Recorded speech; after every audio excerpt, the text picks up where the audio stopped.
This project first originated from following the student rent strikes that were happening here in Bristol. Student accommodation is an area that I've been interested in for a long time. I worked in student halls for about 4 years before I moved to Bristol in March, and I've been interested in the wider sociological impacts that student housing has had on UK cities for many years. I even did a project on it in Module 2, where I looked at the changing face of Southampton in light of the many newly built private student housing developments that were happening there. I think my unique perspective as an ex-member of hall staff and as a student has meant that I had a good understanding of both sides of this issue as I headed into this project. In the initial stages, I knew that I wanted to create something that students could use to help educate themselves about mental health, but I wasn't sure exactly what that would end up being. I knew that most young people aren't taught how to look after their mental health before they come to uni, and I've seen firsthand how much of a culture shock it can be. The current system isn't working effectively, and it's leading to bad outcomes, so I wanted to try and take a step back from that to see if we could approach it from a fresh perspective.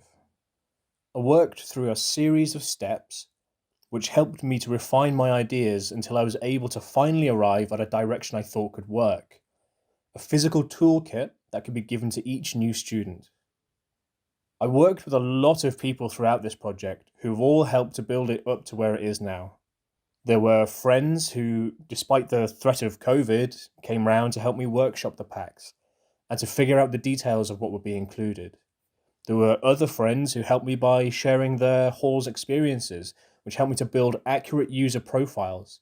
It was a real team effort.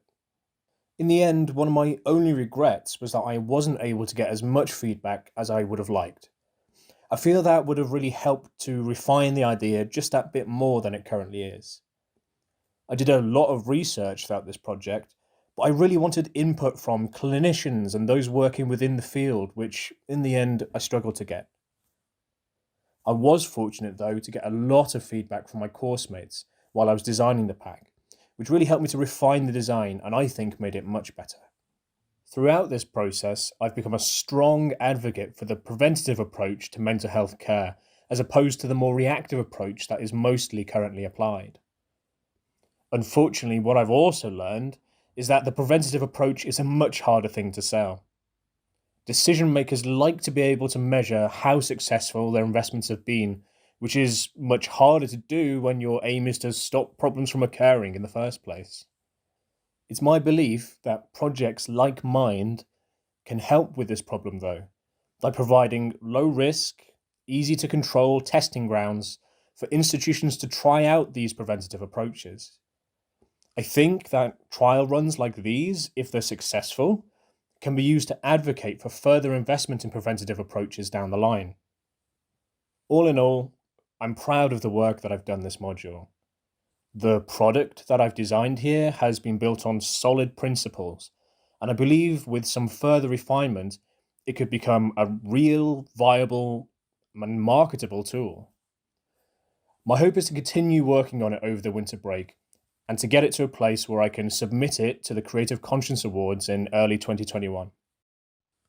Should I be successful there, I'd like to take it as a signal to continue putting my efforts into this project, and I try and use the momentum to reach out to respected institutions, such as the Samaritans, to try and find a partner that will help to refine and develop the pack even further. There are still things left to do that I never had time to delve into during this module. I'd like to take a look at the materiality of the kit, researching more into how different textures and surfaces can elicit different psychological reactions. I've also yet to decide whether the pack will contain an online element.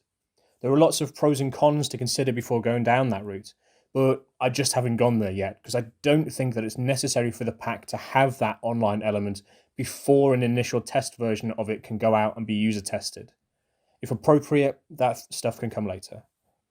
All in all though, I feel as though this project has been a success.